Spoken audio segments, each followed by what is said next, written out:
కార్తీక్ చాలా కోపంగా వాళ్ళ తాతయ్యని చూసి, "ఏంటి ఇన్నాళ్ళు మీరిచ్చిన ఆస్తితో నేను బ్రతుకుతున్నానని మీరు అంటున్నారు కదా!" అని చెప్పేసైతే అంటూ ఉంటాడు. ఆ మాటలు వినగానే అక్కడ ఉన్న దీప అయితే చాలా బాధపడుతూ ఉంటుంది.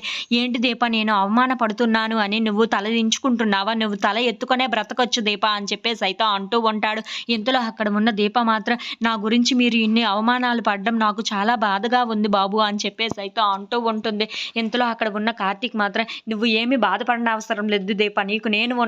ఇది నా భార్య అంటే, నా భార్య నా గురించి ఎంత బాగా ఆలోచిస్తుందో అది గుర్తుపెట్టుకోనండి" అని చెప్పేసైతే వాళ్ళ తాతయ్యని, జ్యోత్స్నని చూసి అంటూ ఉంటాడు. "ఇప్పుడు నేను ఛాలెంజ్ విసురుతున్నాను చూడండి. నేను ఇప్పుడు కట్టు బట్టలతోనే ఇంట్లో నుండి వెళ్ళిపోతున్నాను. ఆ తరువాత ఏం జరిగినా సరే మీ ఆస్తిలో నుండి నేను ఒక్క చిల్లు గవ్వ కూడా తీసుకోను" అని చెప్పేసైతే అంటూ ఉంటాడు. ఆ మాటలు వినగానే అక్కడ ఉన్న జ్యోత్స్న అయితే ఒక్కసారిగా షాక్ అయిపోయి కార్తీక్‌ని చూస్తూ అలా ఉండిపోతుంది. ఇంతలో అక్కడ ఉన్న దీప మాత్రం, "ఎందుకండి ఇవన్నీ ఇప్పుడు అంత అవసరమా?" అని చెప్పేసైతే అంటూ ఉంటుంది. "లేదు దీప ఇప్పుడు ఇవన్నీ అవసరమే. ఇప్పుడు వీళ్ళకి నేను ఛాలెంజ్ విసిరాను కదా! ఆ తరువాత ఏం జరిగినా సరే నేను వాళ్ళ మొహం కూడా చూడను" అని చెప్పేసైతే అంటూ ఉంటాడు. ఆ మాటలు వినగానే అక్కడ ఉన్న వాళ్ళ తాతయ్య అయితే మౌనంగా కార్తీక్‌ని చూస్తూ ఉండిపోతాడు. "ఇప్పుడే చెప్తున్నాను. ఇదిగోండి ఈ కట్టు బట్టలతోనే నా భార్యని, నా తల్లిని ఇక్కడి నుండి తీసుకొని వెళ్ళిపోతున్నాను" అని చెప్పేసైతే అంటూ ఉంటాడు. ఆ మాటలు వినగానే అక్కడ ఉన్న జ్యోత్స్న అయితే ఒక్కసారిగా షాక్ అయిపోయి కార్తీక్ వైపు చూస్తూ ఉండిపోతుంది. ఇంతలో కార్తీక్ వాళ్ళ అమ్మ వైపు చూసి, "ఏమంటావమ్మా? నేను మాట ఇచ్చాను. నువ్వేమన్నా సరే నేను ఇక్కడి నుండి వెళ్ళిపోతున్నాను. నువ్వేమంటావో చెప్పు" అని చెప్పేసైతే అంటూ ఉంటాడు.